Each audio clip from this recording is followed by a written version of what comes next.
ಹರೇ ಶ್ರೀನಿವಾಸ. ನಮಸ್ಕಾರ ಗುರುಗಳೇ. ನಮಸ್ಕಾರ ಗುರುಗಳೇ. ನಮಸ್ಕಾರ ಗುರುಗಳೇ.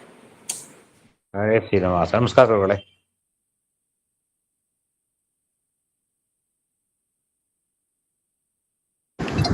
ಗುರುಗಳಿಗೆ ನಮಸ್ಕಾರ.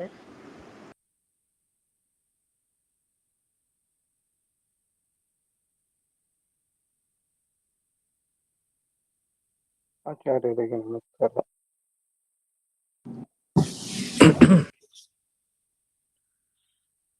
ಸುಮತಿಭಿರನುಮೇಜಂ ಶುಭ್ರಕಾಜಂ ಸಖಾಜಂ ಸುಖಮಜಮನಪಾಜಂ ಮುಕ್ತ್ಯುಪಾಜಂ ವಿಮಾಜಂ ನೃಹಜಮಹಮಮೇಜಂ ಧ್ಯೇಜಮಾಮ್ನಾಜಗೇಜಂ ಸದಜಮಸದಜೇಜಂ ಶ್ರೀಸಹಜಂ ಭಜೇಜಂ ತಪಸ್ವಾಧ್ಯಾಯ ಶುಶ್ರೂಷಾ ಕೃಷ್ಣಪೂಜಾರತಂ ಮುನಿಂ ವಿಶ್ವೇಶಮಿಷ್ಟದಂ ವಂದೇ ಪರಿಮ್ರಾಟ್ ಚಕ್ರವರ್ತಿನಂ. ಶ್ರೀ ಗುರುಭ್ಯೋ ನಮಃ. ಹರಿ ಓಂ. ಲಕ್ಷ್ಮೀಕಾಂತಂ ಭುವರಾಹಂ ಭಜೇಹಂ ಬಾದರಾಯಣಂ ವಾದಿರಾಜಹೃದಂ ಭೋಜಮಂದಿರಂ ವಾಜಿಕಂಧರಂ ಭೀಮಸೇನಾನಂದತೀರ್ಥವಾನರೇಂದ್ರಾನಹಂ ಭಜೆ ವಾದಿರಾಜಗುರೂನ್ ವಂದೇ ವೇದವೇದ್ಯಗುರೂನ್ ಭಜೆ ಗುರೂನ್ ವೇದನಿಧೀನ್ ವಂದೇ ನಾರಸಿಂಹಗುರೂನ್ ಭಜೆ ವಂದೇ ನಾರಾಯಣಾಚಾರ್ಯಾನ್ ಕರ್ಣಾದಿಗಣಸೇವಿತಾನ್ ವಂದೇ ವೃಂದಾವನಾಚಾರ್ಯಾನ್ ಹಯಗ್ರೀವಮುನೀನ್ ಭಜೆ ಶೇಷ ಸೀತಾಪತಿವ್ಯಾಸಾನ್ ಪ್ರಣಮಾಮಿ ಗುರುಪ್ರಿಯಾನ್ ವೃಂದಾವನಾದ್ಯ ಸಂಪ್ರಾಪ್ತ ಜ್ಞಾನೇಶ್ವರ್ಯಾನಹಂ ಸದಾ ರಘುಪ್ರವೀರಾಖ್ಯ ಗುರೂನ್ ಭಜೆ ಜ್ಞಾನಾದಿ ಸಿದ್ಧಯೇ ಶ್ರೀಮದ್ ವೃಂದಾವನಾಖ್ಯಾನಂ ವ್ಯಾಖ್ಯಾನೆ ಮಂದಧೀರಹಂ ಯದ್ಯಪ್ಯನಧಿಕಾರ್ಯಸ್ಮಿನ್ ತಥಾಪಿ ಗುರುವಾಕ್ಯತಃ ಮಜಾ ಯದಲ್ಪಂ ವಿಜ್ಞಾತಂ ತತ್ಸ್ಮೃತ್ಯರ್ಥಂ ನಿರೂಪ್ಯತೆ. ಸಂತಃ ಸಂತು ಕೃಪಾವಂತೋ ಗುರುರಾಜಪದಾಶ್ರಯಾಃ.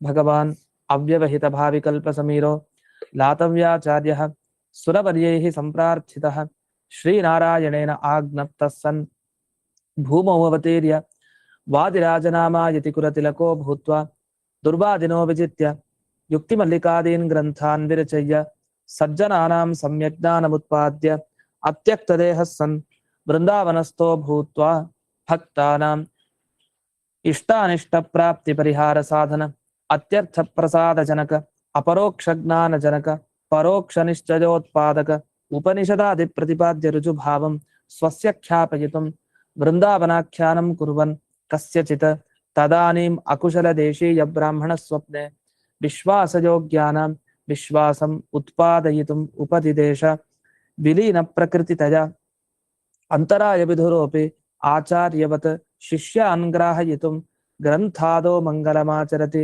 ಹಯಗ್ರೀವೇತ್ಯಾದಿನಾ.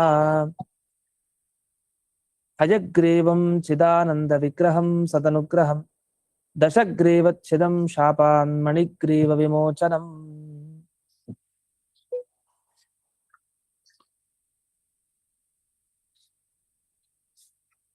ಇದುವರೆಗೆ ಹಯಗ್ರೀವ ದೇವರ ರೂಪ ಯಾವ ತರ ಇತ್ತು ಅನ್ನೋದನ್ನ ವರ್ಣನೆ ಮಾಡ್ತಾ ಬಂದು, ಹಯಗ್ರೀವ ಸಮಗ್ರಾಂಗ ಅಂತ ಈ ಶ್ಲೋಕದಲ್ಲಿ ಅಷ್ಟೋ ವಿಷಯವನ್ನು ತಿಳಿಸಿದ್ರು. ಇದರ ಮಧ್ಯದಲ್ಲಿ ಒಂದು ನೆನ್ನೆ ತಿಳಿಸಿದಂತೆ ಈ ಹಯಗ್ರೀವ ಅನ್ನೋ ಶಬ್ದ ಏನ್ ಬಂತಲ್ಲ, ಈಗ ಹಯಗ್ರೀವ ಸಮಗ್ರಾಂಗ ಅಂತ, ಈ ಹಯಗ್ರೀವ ಶಬ್ದ ಬಂದಾಗಲೆಲ್ಲ ಸುಮಾರು ಅರ್ಥಗಳ ಚಿಂತನೆ ಮಾಡಿದೆ. ನೆನ್ನೆ ತಿಳಿಸಿದಂತೆ ಹಯಗ್ರೀವ ಅಂದ್ರೆ ಎಷ್ಟೋ ಅರ್ಥಗಳಿದೆ.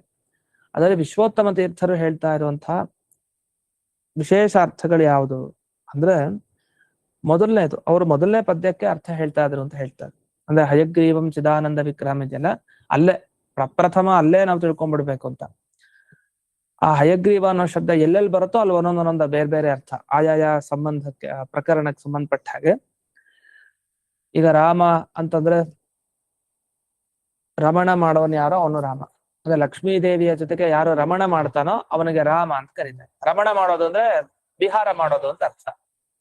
ಇನ್ನೊಂದು, ಅವನಲ್ಲಿ ಎಲ್ಲರೂ ವಿಹರಿಸ್ತಾರೆ, ಆದ್ರಿಂದ ಅವನಿಗೆ ರಾಮ. ರಮಣ ಅವನ್ ಮಾಡೋದಲ್ಲ, ಅವನಲ್ಲಿ ಯೋಗಿಗಳೆಲ್ಲ ರಮಣ ಮಾಡ್ತಾರೆ, ಋಷಿ ಮುನಿಗಳೆಲ್ಲ ತಾವು ಧ್ಯಾನ ಮಾಡ್ತಾ ಇರ್ತಾರೆ. ಇದು ರಾಮ ಅಂತ ಅನ್ನಿಸ್ಕೊಳ್ತಾರೆ ಈ ಅರ್ಥದಲ್ಲಿ. ಅಥವಾ ಮೋಕ್ಷದಲ್ಲಿ ಈ ರಾಮನಿಂದ ಯಾರಿಂದ ಮೋಕ್ಷದಲ್ಲಿ ವಿಹಾರ ಮೋಕ್ಷಾನಂದ ಸಿಗತ್ತೋ ಅವನಿಗೆ ರಾಮ ಅಂತ ಕರೀತಾರೆ. ಹೀಗೆ ಒಂದೇ ರಾಮ ಶಬ್ದಕ್ಕೆ ಅನೇಕ ಅರ್ಥಗಳನ್ನು ಹೇಳ್ಬೋದು.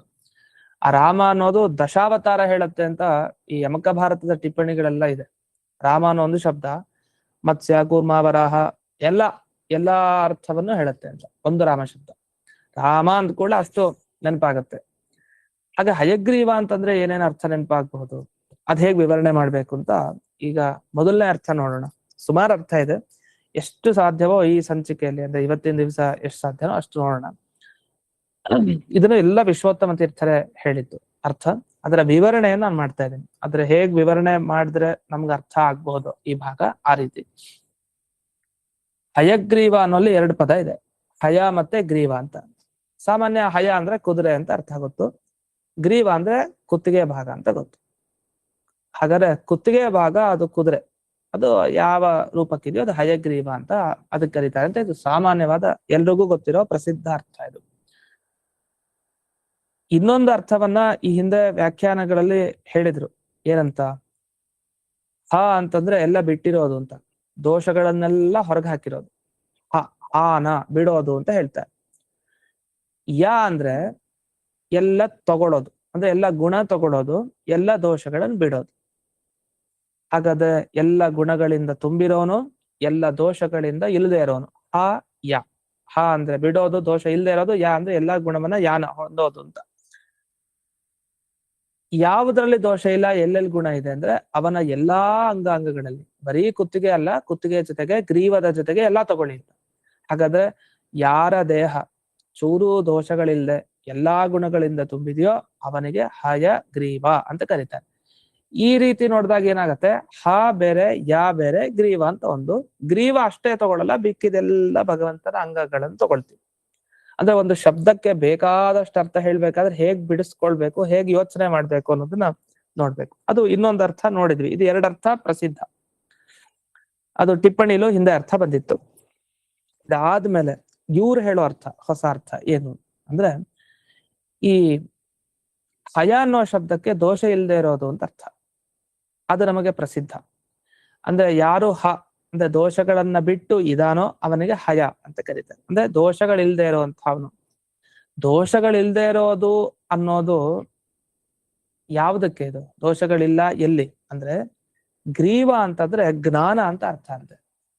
ವಸ್ತುತಃ ಗ್ರೀವ ಅಂದ್ರೆ ಏನರ್ಥ? ಕುತ್ತಿಗೆ ಅಂತ ಅರ್ಥ. ಜ್ಞಾನ ಅಂತ ಹೇಗೆ ಅರ್ಥ? ಗ್ರೀವ ಅನ್ನೋ ಶಬ್ದ ಕುತ್ತಿಗೆಯನ್ನ ಹೇಳ್ತಾ ಇದೆ, ಕತ್ತು.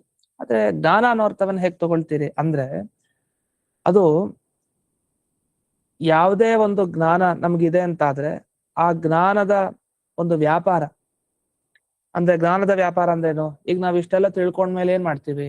ಇನ್ನೊಬ್ರ ಹತ್ರ ಹೇಳ್ತೀವಿ. ಅಂದ್ರೆ ಶಬ್ದವನ್ನ ನಾವು ಬಳಸ್ತೀವಿ.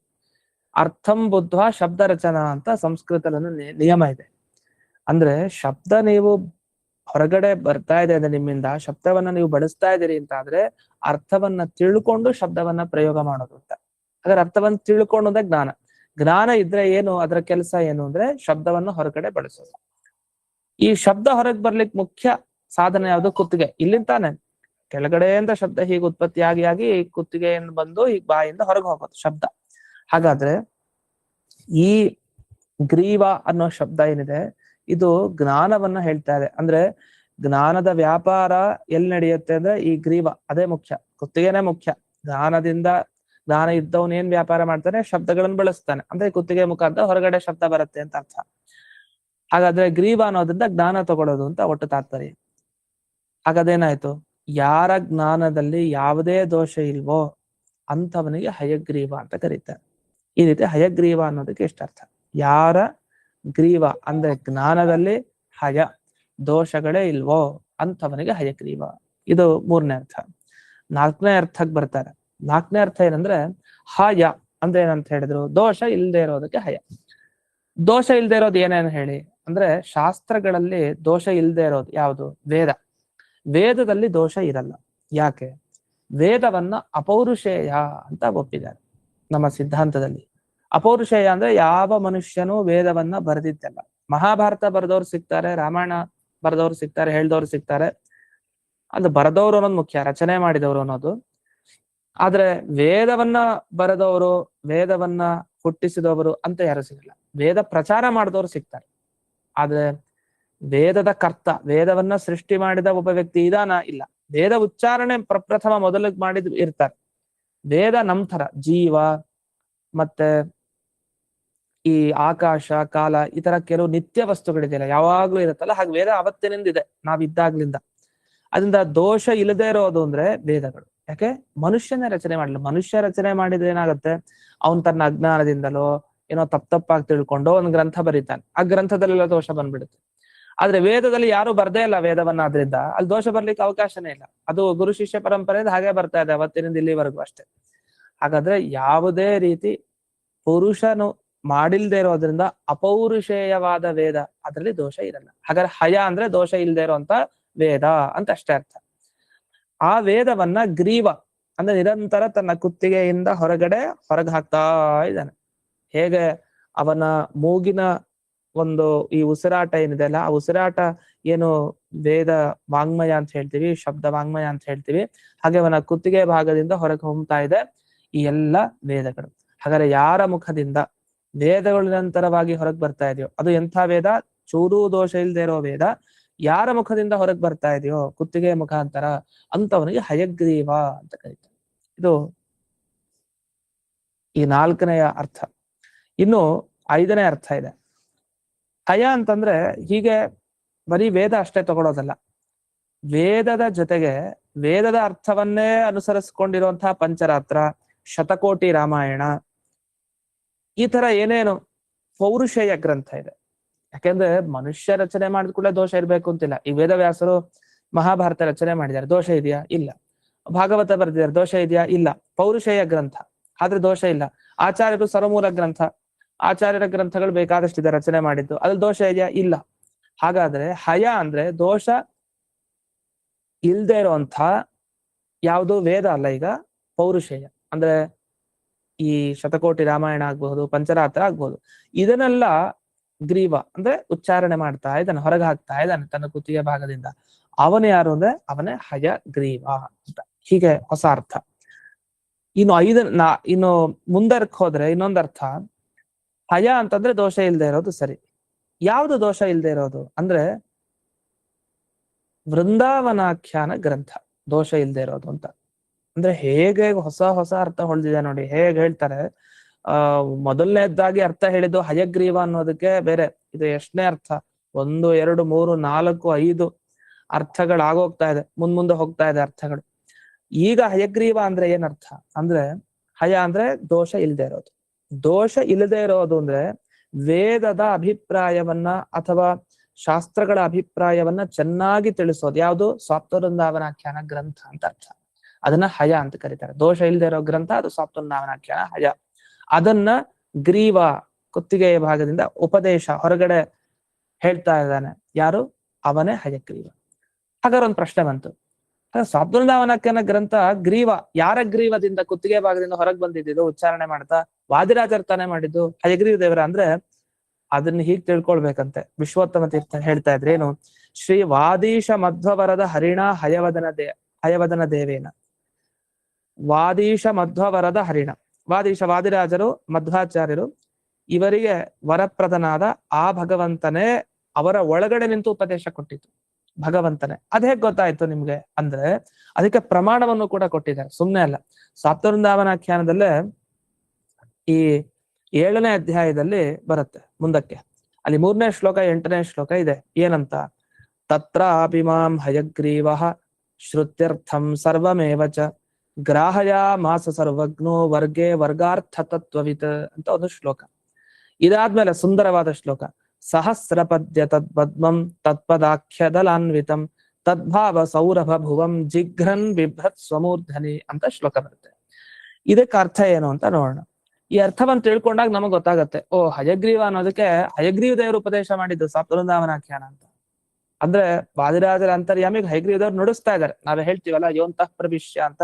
ಈಗ ಧ್ರುವ ಮಹಾರಾಜ ತಾನು ಹೇಳ್ತಾನಲ್ಲ, ಎಲ್ಲ ನಮ್ಮ ಒಳಗಡೆ ಆ ದೇವರೇ ಪ್ರೇರಣೆ ಮಾಡಿ ಹೇಳಿಸೋದು ಅಂತ ಆ ಅರ್ಥ. ಅದಲ್ಲದೆ ವಿಶೇಷ ಒಂದಿದೆ. ಏನು?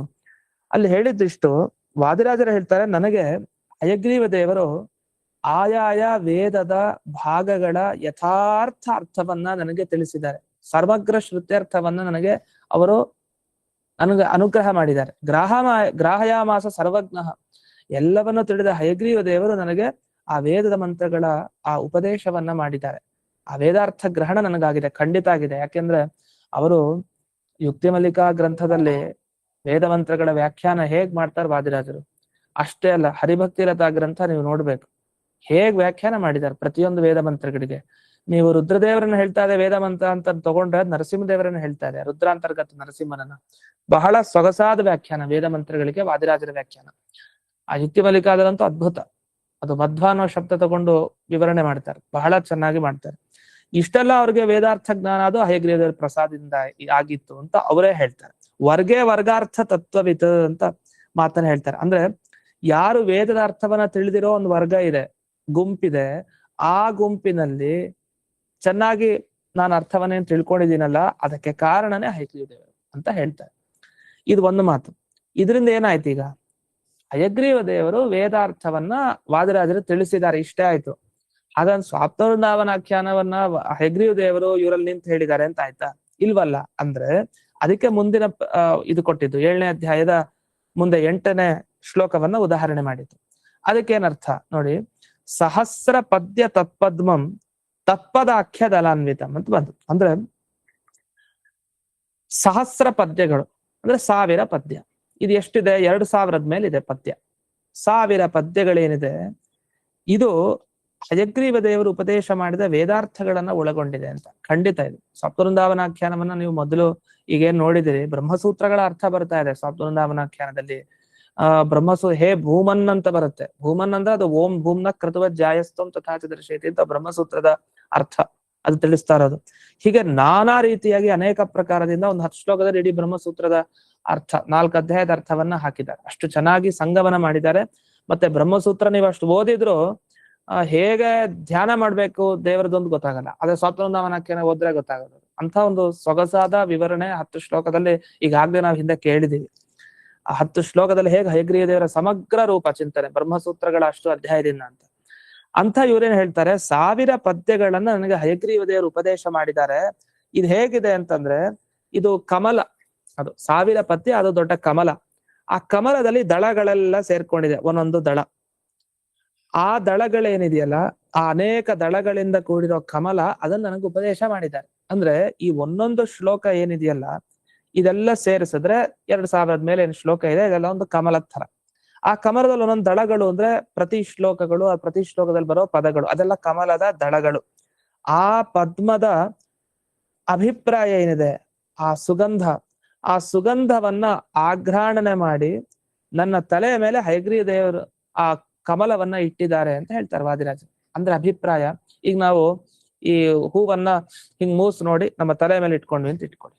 ಆ ತರ ಹಯಗ್ರೀವ ದೇವರು ಇಷ್ಟು 1000 ಪದ್ಯಗಳು ಏನು ಬಂದಿದೆ ಈ ವಾದಿರಾಜರ ಮುಖದಿಂದ, ಅದಕ್ಕೆ ಹಯಗ್ರೀವ ದೇವರ ಅನುಗ್ರಹ ಸಂಪರ್ಕದಿಂದಲೇ ಬಂದಿದ್ದು ಅಂತ ಅರ್ಥ. ಅದಕ್ಕೇನ್ ಮಾಡಿದ್ರು, ಹಯಗ್ರೀವ ದೇವರು ಇಷ್ಟೂ ಶ್ಲೋಕಗಳನ್ನ ಹಿಂಗ್ ಮೂಸಿ ಹಿಂಗ್ ವಾದಿರಾಜರ ಪ್ರಸಾದ ರೂಪವಾಗಿ ತಲೆ ಮೇಲೆ ಇಟ್ಟಿದ್ದಾರೆ ಅಂತ ಅರ್ಥ. ಅಂದ್ರೆ ಅಭಿಪ್ರಾಯ, ಇವ್ರೇನು ಸಪ್ತವೃಂದಾವನಾಖ್ಯಾನವನ್ನು ಉಪದೇಶ ಮಾಡಿದ್ರೆ ಅದು ಪೂರ್ಣ ಹಯಗ್ರೀವ ದೇವರ ಅನುಗ್ರಹದಿಂದಲೇ ಆಗಿತ್ತು. ಹಯಗ್ರೀವ ದೇವರೇ ಅದು ಉಪದೇಶ ಮಾಡಿದ್ದು ಅಂತ.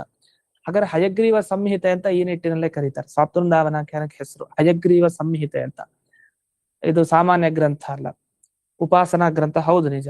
ಅದ್ರ ಜೊತೆಗೆ ಅನೇಕ ಶಾಸ್ತ್ರಗಳ ಅರ್ಥವನ್ನ ಒಳಗೊಂಡಿರುವಂತ ಗ್ರಂಥ ಇದು ಹಯಗ್ರೀವ ಸಂಹಿತೆ. ಅದು ಹೇಗೆ ಅಂತ ಮುಂದೆ ಇನ್ನೂ ಸ್ಪಷ್ಟ ಆಗ್ತಾ ಹೋಗುತ್ತೆ. ಹಯಗ್ರೀವ ಸಂಹಿತೆ ಯಾಕೆಂದ್ರೆ ಇದೇ ಶ್ಲೋಕದಲ್ಲಿ ವಾದಿರಾಜರು ತಿಳಿಸಿದಂತೆ 1000 ಪದ್ಯಗಳೆಂಬ ಈ ಕಮಲ ಏನಿದೆ, ಅಲ್ಲೇನ್ ದಳಗಳಿದೆ, ಅದರ ಅಭಿಪ್ರಾಯವನ್ನ, ಆ ಸುಗಂಧವನ್ನ ಅನುಭವಿಸಿ ಮೂಗಿನಿಂದ ಅದನ್ನ ಆಘ್ರಾಣಿಸಿ ನನಗೆ ಕೊಟ್ಟಿದ್ದಾರೆ. ಅಂದ್ರೆ ಅಭಿಪ್ರಾಯ ಇಷ್ಟೇ, 1000 ಪದ್ಯಗಳು ಅವರ ಮುಖದಿಂದಲೇ ಬಂದಿದ್ದು, ಅದನ್ನ ನನಗೆ ಅನುಗ್ರಹ ಮಾಡಿಕೊಟ್ಟಿದ್ದಾರೆ, ನಾನು ಹಿಂಗೆ ಹೇಳಿದ್ದೀನಿ ಅಂತ. ಅದರಲ್ಲಿ ಹಾಗಾದ್ರೆ ಏನಂತ, ಈ ಹರಿವಾಯುಸ್ತುತಿ ಇದೆಯಲ್ಲ, ಆ ತರ ಇದೆ.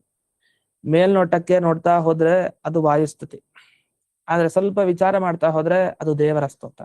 ಹಾಗೆ ಸಪ್ತವೃಂದಾವನಾಖ್ಯಾನವನ್ನ ಮೇಲ್ನೋಟಕ್ಕೆ ಹಿಂಗ್ ನೋಡ್ತಾ ಹೋದ್ರೆ ಮಧ್ಯೆ ಮಧ್ಯೆ ವಾದಿರಾಜರ ವೈಭವ ಹೇಳ್ತಾ ಇರೋ ತರ, ಆದ್ರೆ ನಿಜವಾದ ವೈಭವ ಅದು ದೇವರ ವೈಭವ ಹೇಳಿರೋದು. 2 ಅರ್ಥ ಬರುತ್ತೆ ಸಪ್ತವೃಂದಾವನಾಖ್ಯಾನ. ಅದಕ್ಕೆ ಹಯಗ್ರೀವ ಸಂಹಿತೆ ಅಂತ ಇದನ್ನ ಕರೀತಾರೆ. ವಾದಿರಾಜ ಸಂಹಿತೆ ನಿಜ, ಹಯಗ್ರೀವ ಸಂಹಿತೆಯನ್ನ ಈ ಅರ್ಥದಲ್ಲಿ. ಅದಕ್ಕೆ ಅವ್ರು ಯಾವಾಗ್ಲೂ ಮದ ಅಂತರ್ಯಾಮಿ ಅಂತ ಹೇಳ್ತಾರೆ. ಯಾವಾಗ್ಲೂ ವಾದಿರಾಜರು ಹೇಳೋದು ಇಷ್ಟು ಸ್ವತಂತ್ರ ಗಮನಿಸ್ಬೋದು. ನನ್ನನ್ನು ಭಜನೆ ಮಾಡಿ, ನನ್ನ ಆರಾಧನೆ ಮಾಡಿ ಅಂತ ಕೆಲವರು ಅಪಾರ್ಥ ಮಾಡ್ಕೊಳ್ಳೋದೆ. ಬರೀ ವಾದಿರಾಜರು ತಮ್ಮ ಬಗ್ಗೆ ಹೇಳ್ಕೊಂಡು ಅಂತ ಹಾಗೆ ಹೇಳಲ್ಲ. ಅವ್ರು ಏನ್ ಹೇಳ್ತಾರೆ ಅಂದ್ರೆ, ನನ್ನ ಅಂತರ್ಯಾಮಿಯಾದ ಆ ಹಯಗ್ರೀವನಿಗೆ ಸಮರ್ಪಣೆ ಮಾಡಿ ಅಂತ. ಪ್ರತಿ ಸಲ ಅದೇ ಭಾವನೆ ಇರುತ್ತೆ. ಎಲ್ಲೂ ಅಹಂಕಾರಕ್ಕೆ ಅವಕಾಶನೇ ಇಲ್ಲ. ಅದನ್ನು ಮಾತನಾಡೋ ಹಾಗೆ ಇಲ್ಲ, ಯೋಚನೆ ಮಾಡೋ ಹಾಗೂ ಇಲ್ಲ. ಪ್ರತಿ ಸಂದರ್ಭದಲ್ಲೂ ಮದಂತರ್ಯಾಮಿಯಾದ ಅವನಿಗೆ ಕಪ್ಪ ಅಂದ್ರೆ ಇದು ಟ್ಯಾಕ್ಸ್, ಇದನ್ನು ಅರ್ಪಣೆ ಮಾಡ್ಬೇಕು, ಅದನ್ನ ಮಾಡಿ ಸ್ವೈರಂ ಅಂತ ಯಥೇಚ್ಛವಾಗಿ ಮಾಡಿ ಅಂತಾರೆ. ಅದೇ ಗುರುರಾಜರ ಅಂತರ್ಯಾಮಿಯಾದ ಹಯಗ್ರೀವ ದೇವರಿಗೆ ಅಂತ ಅದೇ ತತ್ವವನ್ನ, ಅಂತರ್ಯಾಮಿ ತತ್ವವನ್ನೇ ಕೊನೆಯವರೆಗೂ ಹೇಳಿದ್ದಾರೆ ಸಾಪ್ತವೃಂದಾವನಾಖ್ಯಾನದಲ್ಲಿ. ಇದನ್ನೆಲ್ಲ ಗಮನಿಸಿ ಇಲ್ಲಿ ವಿಶ್ವೋತ್ತಮ ತೀರ್ಥರು ವರ್ಣನೆ ಮಾಡಿದ್ದೇನು, ತದ್ ಭಾವ ಸೌರಭ ಭುವಂ ಜಿಘ್ರನ್ ಬಿಭ್ರತ್ ಸ್ವಮೂರ್ಧನಿ ಅಂತ ಹೇಳಿ, ಹಯ ಅಂದ್ರೆ ದೋಷ ಇಲ್ಲದೆ ಇರೋ ವೃಂದಾವನಾಖ್ಯಾನ ಗ್ರಂಥ, ಅದನ್ನ ಗ್ರೀವ ಕುತ್ತಿಗೆ ಭಾಗದಿಂದ ಹೊರಗಡೆ ಉಪದೇಶ ಕೊಟ್ಟು ಆ ಭಗವಂತನಿಗೆ ಹಯಗ್ರೀವ ಅನ್ನೋ ಹೆಸರು ಸಾರ್ಥಕ ಅಂತ. ಇದು ಒಂದು. ಹಾಗೆ ನೋಡಿದ್ರೆ ಹಯಗ್ರೀವ ಅನ್ನೋ ಶಬ್ದ ವಾದಿರಾಜರಿಗೂ ಬರುತ್ತೆ, ಇಲ್ಲ ಅಂತಿಲ್ಲ. ಇದು ಹೇಗಾಯ್ತು ಅಂದ್ರೆ, ಪ್ರಾಣ ಅಂತ ಇದೆ, ಮುಖ್ಯ ಪ್ರಾಣ. ಮುಖ್ಯ ಪ್ರಾಣ ಅನ್ನೋ ಶಬ್ದದಲ್ಲಿ ಅದು ಪ್ರಾಣದೇವರಿಗೂ ಅನ್ವಯಿಸುತ್ತೆ, ದೇವರಿಗೂ ಅನ್ವಯಿಸುತ್ತೆ. ಯಾಕಂದ್ರೆ ವೇದದಲ್ಲಿ ಬರಬೇಕಾದ್ರೆ ತ್ರಯೋರ್ಥಾಹ ಅಂತ ಹೇಳ್ತಾರೆ. ವೇದಕ್ಕೆ 3 ಅರ್ಥ. ಈಗ ಅಗ್ನಿವೀಳೆ ಪುರೋಹಿತಂ ಅಂದ್ರೆ, ಅಗ್ನಿ ಅಂದ್ರೆ ನಾವು ನೋಡೋಂಥ ಅಗ್ನಿ, ಜಡವಾದ ಅಗ್ನಿ, ಅದನ್ನು ತಗೊಳ್ಬಹುದು. ಆದ್ರೆ ಅದನ್ನ ಬೇಡ ಅಂತಾರೆ ಮಧ್ವಾಚಾರ್ಯರು. ಜಡವಾದ ಅಗ್ನಿ ಬೇಡ, ದೇವರನ್ನು ತಗೊಳ್ಳಿ, ಅಗ್ನಿ ದೇವ. ಆಮೇಲೆ ಅಗ್ನಿಯ ಒಳಗಡೆ ಇರೋ ಮುಖ್ಯ ಪ್ರಾಣ ದೇವರಿಗೆ ಅಗ್ನಿ ಅಂತ ಹೆಸರು. ಆ ಮುಖ್ಯ ಪ್ರಾಣನ ಒಳಗಡೆ ಇರೋ ದೇವರಿಗೆ ಅವನಿಗೂ ಅಗ್ನಿ ಅಂತ ಹೆಸರು. ಇದನ್ನೆಲ್ಲ ರಾಯರು ಕೂಡ ವಿವರಣೆ ಮಾಡ್ತಾರೆ ಅವರ ಗ್ರಂಥದಲ್ಲೆಲ್ಲ. ವೇದ ಮಂತ್ರಗಳ ಅರ್ಥವನ್ನ ವಿವರಿಸ್ತಾ ಹೋಗ್ತಾರೆ. ಅಂತೂ ಒಂದು ಶಬ್ದ ಬಂದಾಗ 3 ಅರ್ಥ ತೆರೆದುಕೊಳ್ಳುತ್ತೆ ವೇದದಲ್ಲಿ. ಆ ತರ ಹಯಗ್ರೀವ ಅನ್ನೋ ಒಂದು ಶಬ್ದ ಅದ್ರ ಹೇಳ್ಬೋದು ವಾದಿರಾಜರನ್ನ, ಇಲ್ಲ ಅಂತಿಲ್ಲ. ಅದರ ಉಪಾಸನೆ ಮಾಡೋರು ಹೇಗ್ ಮಾಡ್ತಾರೆ ಅದು ಮುಖ್ಯ. ಒಂದೊಂದು ಶಬ್ದಕ್ಕೆ ಅರ್ಥವನ್ನ ಮಾಡ್ಕೊಳ್ತಾ, ಅಂತೂ ಸದ್ಯಕ್ಕಂತೂ ಹಯಗ್ರೀವ ಅನ್ನೋ ಶಬ್ದ ದೇವರನ್ನೇ ಹೇಳುತ್ತೆ ಅಂತಾನೆ ಇಟ್ಕೊಂಡು ಹೋಗೋಣ. ಹಯಗ್ರೀವ. ಇನ್ನು ಮುಂದಿಂದು ಹಯಗ್ರೀವ ಅಂತಂದ್ರೆ ವೃಂದಾವನಾಖ್ಯಾನ ಗ್ರಂಥಕ್ಕೆ ಹಯಗ್ರೀವ ಅಂತ ಕರೀತಾರೆ ಅಂತ. ಇದು ಸೊಗಸಾಗಿದೆ ವ್ಯಾಖ್ಯಾನ. ವೃಂದಾವನಾಖ್ಯಾನ, ಸಪ್ತವೃಂದಾವನಾಖ್ಯಾನಕ್ಕೆ ಹಯಗ್ರೀವ ಅಂತ ಹೆಸರ ಅಂದ್ರೆ, ಹೌದು ಹೆಸರು. ಯಾಕೆ ಹೆಸರು ಅಂದ್ರೆ, ಹಯ ಅಂದ್ರೆ ದೋಷ ಇಲ್ಲದೆ ಇರೋದು, ಗ್ರೀವ ಅಂದ್ರೆ ಜ್ಞಾನ ಅಂತ ಆಗ್ಲೇ ಹೇಳ್ದೆ. ಕುತ್ತಿಗೆ ಅಂತಂದ್ರೆ ಅದು ಜ್ಞಾನ ಇದ್ದವನು ವ್ಯಾಪಾರ ಮಾಡೋದೇನೋ ಶಬ್ದಗಳನ್ನ ಬಳಸುವ ಮುಖಾಂತರ. ಜ್ಞಾನ ಇದ್ದವನೇ ಶಬ್ದ ಬಳಸ್ಲಿಕ್ಕೆ ಸಾಧ್ಯ ಸರಿಯಾಗಿ. ಏನೇನೋ ಶಬ್ದ ಬಳಸೋರ್ಗೆ ಅವ್ರು ಬಿಡಿ, ಅಜ್ಞಾನ ಇದ್ದು ಬಳಸೋದು ಅದು ಬೇರೆ. ಸರಿಯಾದ ಜ್ಞಾನ ಇದ್ದಾಗ ಆ ಜ್ಞಾನದ ಕೆಲಸ ಏನ್ ನಡೆಯುತ್ತೆ, ಈ ಕುತ್ತಿಗೆ ಭಾಗದಿಂದ ಹೊರಗಡೆ ಶಬ್ದಗಳು ಬರುತ್ತೆ. ಅದು ಜ್ಞಾನ ಅಂತ ಒಟ್ಟರ್ಥ ಗ್ರೀವ ಅನ್ನೋದ್ರಿಂದ.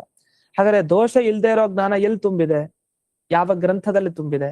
ಹಾಗಾದ್ರೆ ಹಯ, ದೋಷ ಇಲ್ಲದೆ ಇರುವಂತಹ ಗ್ರೀವ, ಜ್ಞಾನ ಎಲ್ಲಿ ತುಂಬಿದೆಯೋ ಅದನ್ನ ಹಯಗ್ರೀವ ಅಂತ ಕರೀತಾರೆ. ಉದಾಹರಣೆಗೆ ಪೀತಾಂಬರ ಅಂತ ಕರೀತಾರೆ ಭಗವಂತನಿಗೆ. ಪೀತಾಂಬರ ಅಂದ್ರೆ ಏನರ್ಥ? 2 ಶಬ್ದ ಇದೆ, ಪೀತ ಅಂಬರ. ಹಾಗೆ ಇಲ್ಲಿ ಹಯಗ್ರೀವ ಅಂತಿದೆ. ಪೀತ ಅಂದ್ರೆ ಹಳದಿ, ಪೀತ ಅಥವಾ ಶುದ್ಧ ಅಂತ ಇಟ್ಕೊಳ್ಳಿ. ಪೀತ ಹಳದಿ, ಹಳದಿ ಅಂಬರ ಅಂದ್ರೆ ಬಟ್ಟೆ.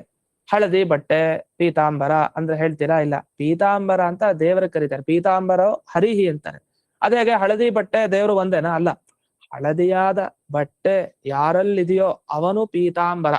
ಪೀತವಾದ ಅಂಬರ ಯಾರಲ್ಲಿದೆಯೋ ಅಂತ ಅರ್ಥ ಮಾಡ್ತೀವಲ್ಲ. ಹಾಗೆ ದೋಷ ಇಲ್ಲದೆ ಇರುವಂತಹ ಜ್ಞಾನ ಯಾವ ಗ್ರಂಥದಲ್ಲಿ ಇದೆಯೋ, ಅಂದ್ರೆ ಯಾವ ಗ್ರಂಥದಲ್ಲಿ ಹೇಳಿದ ವಿಷಯಗಳಲ್ಲಿ ದೋಷ ಇಲ್ವೋ ಅಂಥದ್ದು ವೃಂದಾವನಾಖ್ಯಾನ. ಸರಿ, ಇದರಿಂದ ಏನ್ ಹೇಳ್ದಾಗಾಯ್ತು? ಸ್ವಾಪ್ನ ವೃಂದಾವನಾಖ್ಯಾನ ಗ್ರಂಥಕ್ಕೆ ಹಯಗ್ರೀವ ಅಂತ ಹೆಸರು. ಏನ್ ಹೇಳಲಿಕ್ಕೆ ಹೊರಟ್ರೆ ಇದರಿಂದ ಅಂದ್ರೆ, ಇದ್ರ ಹಿನ್ನೆಲೆ ಒಂದಿದೆ ವಿಷಯ. ಇದನ್ನ ಯಾಕೆ ಈ ತರ ಅರ್ಥ ಮಾಡ್ಬೇಕಂದ್ರೆ, ನಿಮ್ಗೆ ಏನ್ ಭಾವನೆ ಇರ್ಬೇಕು ಅಂದ್ರೆ, ನೀವು ಮನೆಯಲ್ಲಿ ಭಾಗವತ ಪುಸ್ತಕ ಇಟ್ಕೊಳ್ತೀವಿ. ಭಾಗವತ ಪುಸ್ತಕ ಇಟ್ಕೊಳ್ಳೋ ಅಭಿಪ್ರಾಯನು, ಕೃಷ್ಣನೇ ಸಾಕ್ಷಾತ್ ಭಾಗವತ ಗ್ರಂಥ, ಸ್ವರಮೂಲ ಗ್ರಂಥ, ಅದು ಆಚಾರ್ಯರ ಇನ್ನೊಂದು ರೂಪ ಅಂತ. ರೂಪ ಮನ್ಯದಿವ ಧನ್ಯಮಾತ್ಮನಃ ಅಂತ ಮಧ್ವೇಜಲ್ಲಿ ಹೇಳೋತರ. ಅವರವರ ರೂಪ ಇನ್ನೊಂದು, ಅದು ಗ್ರಂಥ ಅಂದ್ರೆ ಅವರು ಆ ರೂಪದಲ್ಲಿ ಬಂದಿರ್ತಾರೆ ಅಂತ. ಹಾಗೆ ಸ್ವಾಪ್ತವೃಂದಾವನಾಖ್ಯಾನ ಅಂದ್ರೆ ಅದು ಹಯಗ್ರೀವ ದೇವರೇ ಆ ರೂಪದಲ್ಲಿ ಇದ್ದಾರೆ ಅಂತ ಅಭಿಪ್ರಾಯ. ಅದಕ್ಕೋಸ್ಕರ ಹಯಗ್ರೀವ ಅನ್ನೋ ಶಬ್ದಕ್ಕೆ ಸ್ವಾಪ್ತ ವೃಂದಾವನಾಖ್ಯಾನ ಅನ್ನೋ ಅರ್ಥವನ್ನ ತೆಗ್ದಿದ್ದಾರೆ ಹೊಸದಾಗಿ. ಇದು ಒಂದು ವಿಶೇಷ ವಿಚಾರ.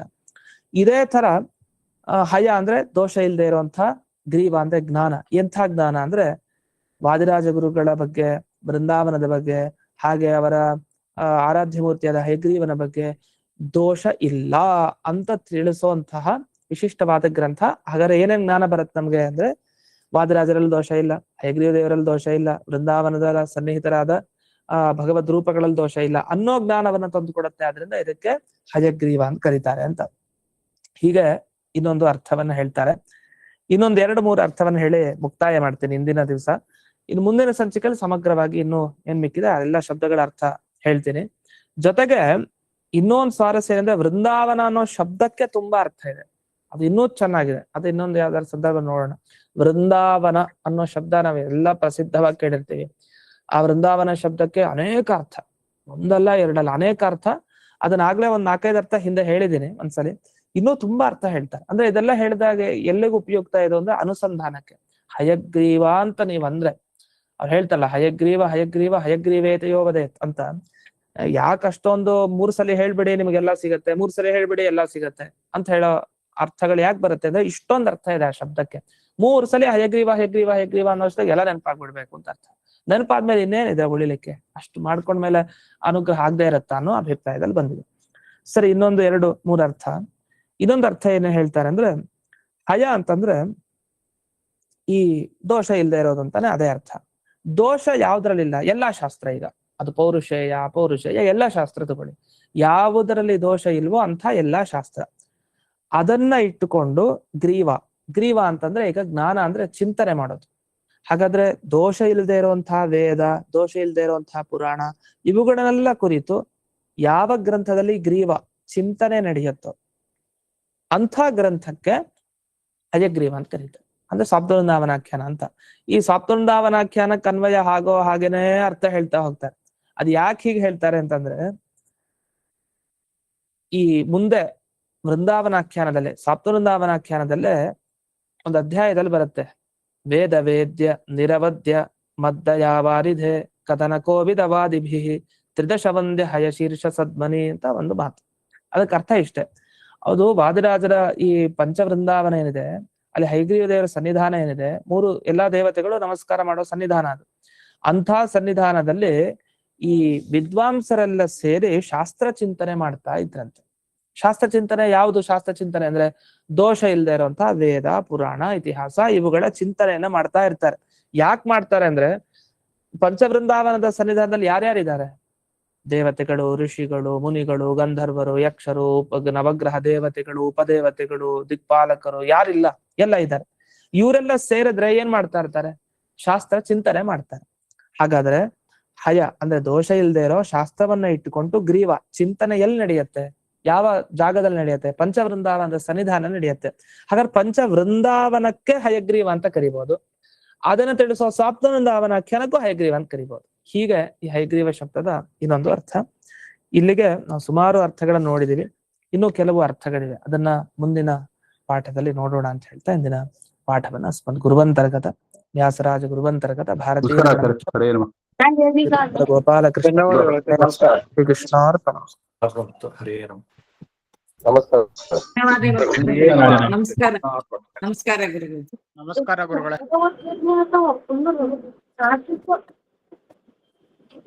ಗುರುಗಳಿಗೆ ನಮಸ್ಕಾರ. ಧನ್ಯವಾದ. ನಮಸ್ಕಾರ ಗುರುಗಳೇ.